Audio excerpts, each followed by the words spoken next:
Hey guys, it's Andrea from the blog Pine and Prospect Home. Today's post is all about saving money with home decor. And I know that, my whole channel is sort of built around this concept of thrifty decor, decorating on a budget.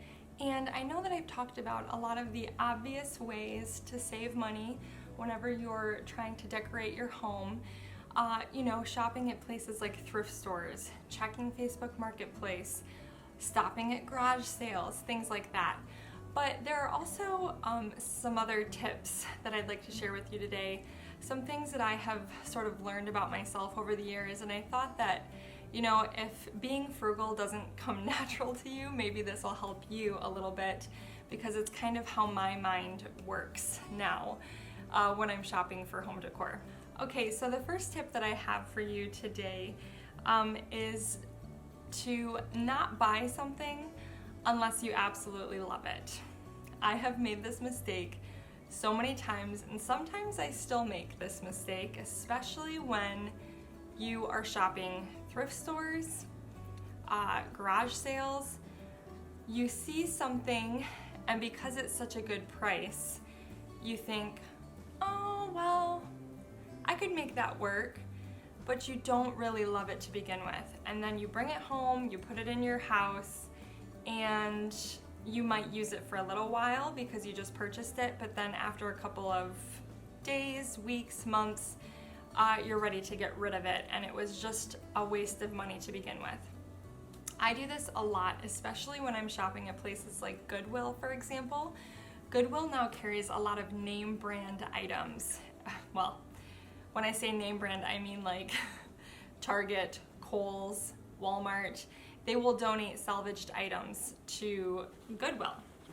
And so oftentimes what happens is I'll go in there, I'll see a brand new Target lamp, for example. And I think, oh my goodness, this is such a good price. This lamp is only, $9.99 compared to $39.99 at the store. I should bring this home. And I never really loved it to begin with. And even though it's cheap, if you keep doing that over and over again, you're gonna end up spending a lot of money that you could have saved. So I would suggest not buying something unless you absolutely love it. And that's really my rule now whenever I'm shopping. Do I love it? I mean, if I feel the least bit like, I should just walk away. No, there are some things that you're just unsure about. Maybe you like it, but you're just unsure if it'll look good in your home. Thank goodness we can return things. And so obviously save your receipts. That's something that I do a lot of, honestly. Sometimes I will purchase it, bring it home, try it. I find out that it just doesn't look good, and so I can bring it back. But try really hard to ask yourself, do I really love this, or am I just buying it because it's a good deal?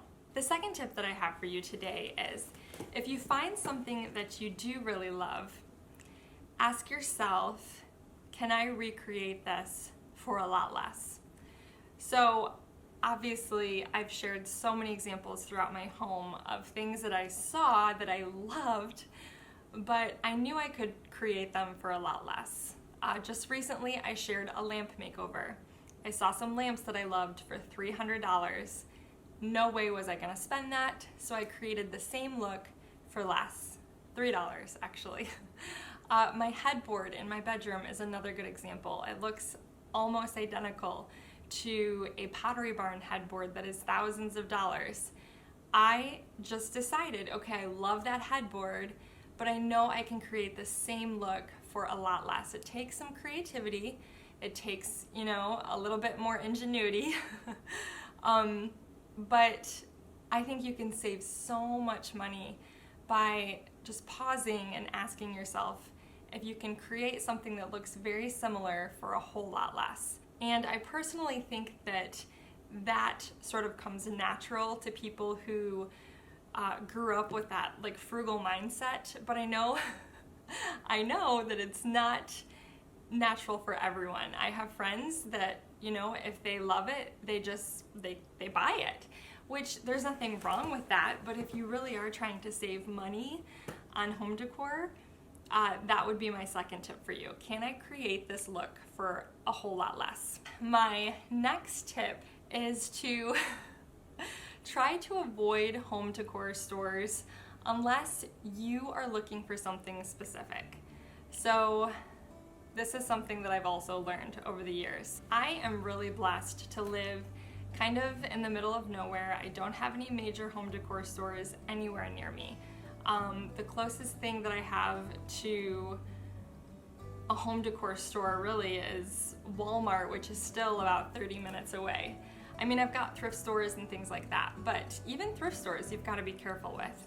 If I were to just go and visit Marshall's or Home Goods or TJ Maxx every single weekend, I can guarantee you that I'd probably find something in that store to buy every single weekend.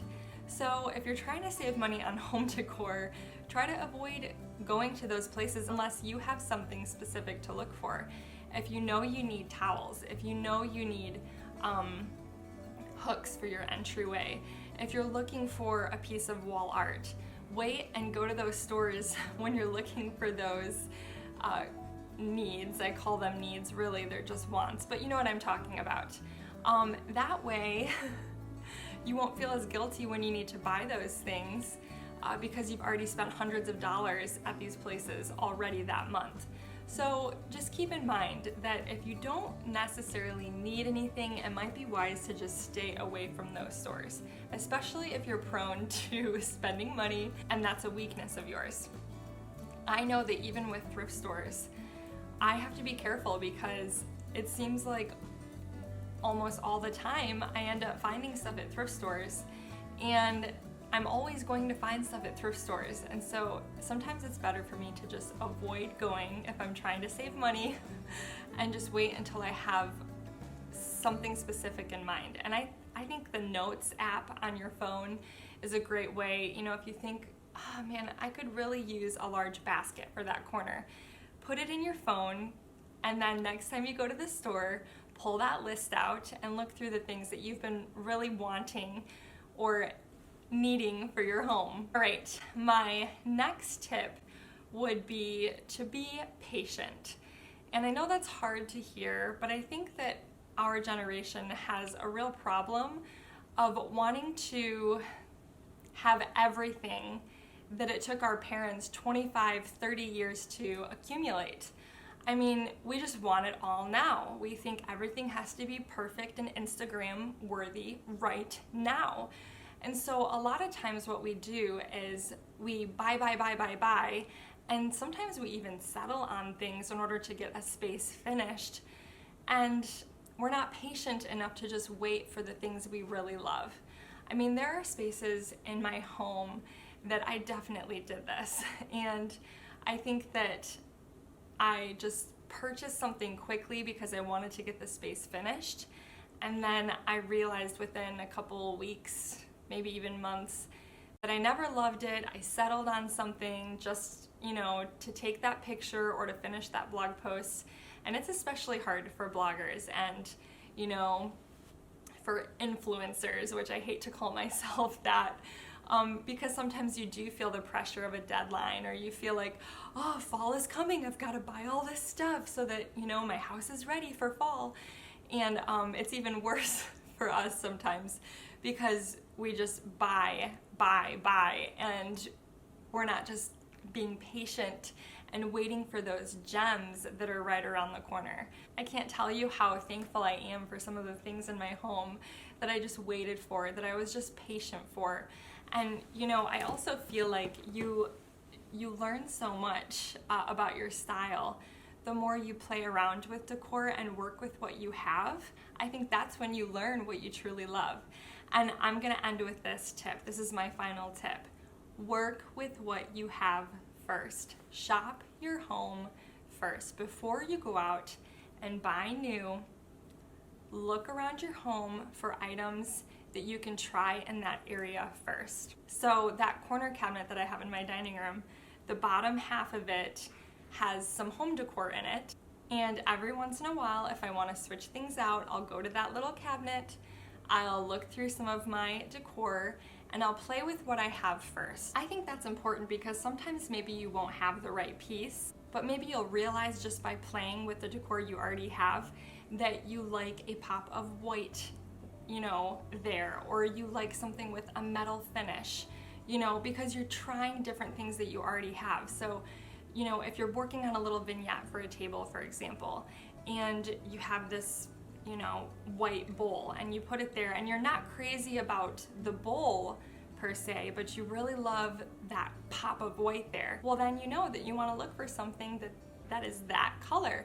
Maybe that's not the right size or the right height, but you love that color there. So play with what you already have, and who knows, you might surprise yourself and you might end up already having the perfect piece for that vignette you're trying to work on.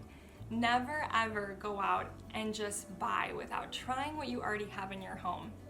I always do that. I shop my home first whenever I'm working on an area. That's what I did actually with my sunroom.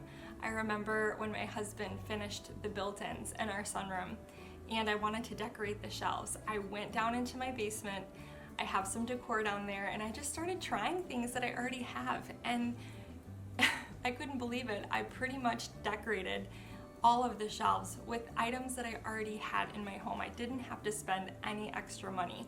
So that's my final tip for you today. I hope some of these tips helped you guys. I know that it doesn't come natural for everyone to want to be frugal and to save money. For some people it's really hard and you really have to learn it. But I think if you follow some of these tips today that you'll be surprised how much money you'll save on home decor. So thank you guys so much for watching. If you are new to my channel, please be sure and hit that subscribe button. Bye guys.